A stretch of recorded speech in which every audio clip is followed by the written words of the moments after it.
The eyes are the windows to the soul, but they are also powerful tools that are critical for typical development.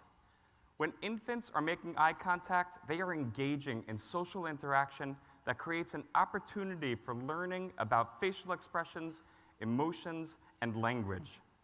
They are inherently wired to attend to social information because that information is necessary for their development.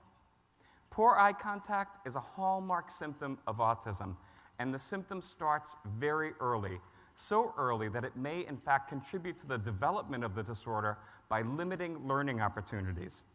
If learning is limited, then development will be delayed. This is true in almost any area, and autism at its core is a developmental delay.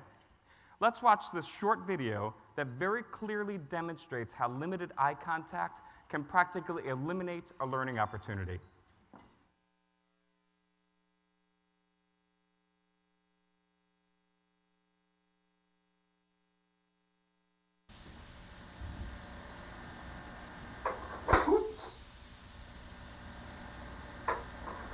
Whoa.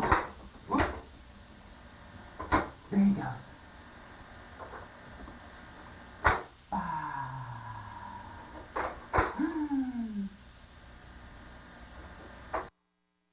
You can see he's working very hard to get this little girl's attention. He gets close to her face, he makes playful noises, he even plays with her toy, yet she gives him no eye contact in return. It's practically like every date I had in high school.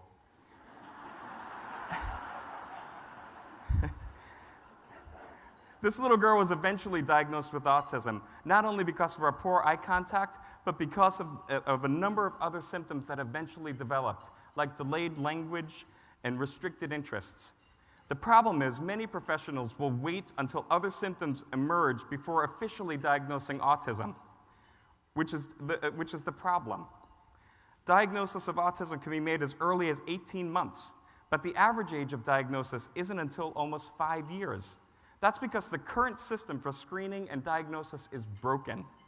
It takes too long, and it robs families of valuable time that is better spent on intervention. If we are ever going to diagnose autism earlier, we need to change our thinking. We need to look for the earliest differences from typical development and know with reasonable certainty that we are predicting a diagnosis of autism. Then we can begin treatment earlier. Imagine your pediatrician has a device that can identify autism in children as young as 6 months. That possibility is within our reach. This year at SARRC, we will be studying a new investigational device that has that potential. It identifies subtle behaviors in infants that are strongly indicative of autism, and eventually it will enable families to begin treatment much sooner than the status quo. The device was developed by leading researchers in early detection, Ami Klin and Warren Jones at the Marcus Autism Center in Atlanta. Here's how it works. The baby sits in the car seat and watches a video that is rich with social information. That rectangular device above the monitor is tracking the infant's eye movements. The system then calculates how much time the infant spends looking at social versus non-social information and determines if the child is at risk for developing autism. SARRC is one of just 6 sites from around the country to receive this device and test this pioneering technology. The approach is based on research that shows when an infant is developing autism, they tend to spend more time looking at non-social aspects of their environment. This is a subtle difference in eye gaze, and for the most part, it was undetectable until now. Let me show you some examples of this research. Here we're going to see a typically developing 6-month-old who's watching this video, and his eye movements are being tracked. The small square on the left shows his actual eye movements, and the plus sign in the center of the screen is showing where the infant is looking. Even though this woman has a very animated face with exaggerated mouth movements and smile, you can see that he remains locked on her eyes. This is how we would expect a typically developing infant to behave. Now let's watch what happens when it's a 6-month-old at risk for developing autism. Watching the white plus sign, you could see that he spends almost no time looking at the eyes. He looks at the chin, he looks at her nose, he's easily distracted from her face, following her hands, sometimes even looks at irrelevant parts of the screen. It's almost like he doesn't know where to find the important information, while the typically developing infant inherently knows to look at the eyes. Now, that was just 2 infants. Let's watch another video that was shown to hundreds of infants, and their eye movements are tracked. As you watch it, pay attention to where you attend at different points in the video. There'll be a short quiz after. Ah! Ah! Open. Open. Baby, open. So it's likely that your attention was drawn multiple times to the face of the little boy who was vocal about his frustrations. This 3-dimensional image shows the results of that study from one point in time in the video. The colored blob is called the attentional funnel, and it shows where the infants were directing their attention at this point in time. The fatter yellow and green parts off to the left, farthest from the video, show the general areas where most infants were looking. Then you can see that the funnel narrows to the thinner orange part that's very close to the video to show that many of the infants were directly focused on the boy's face.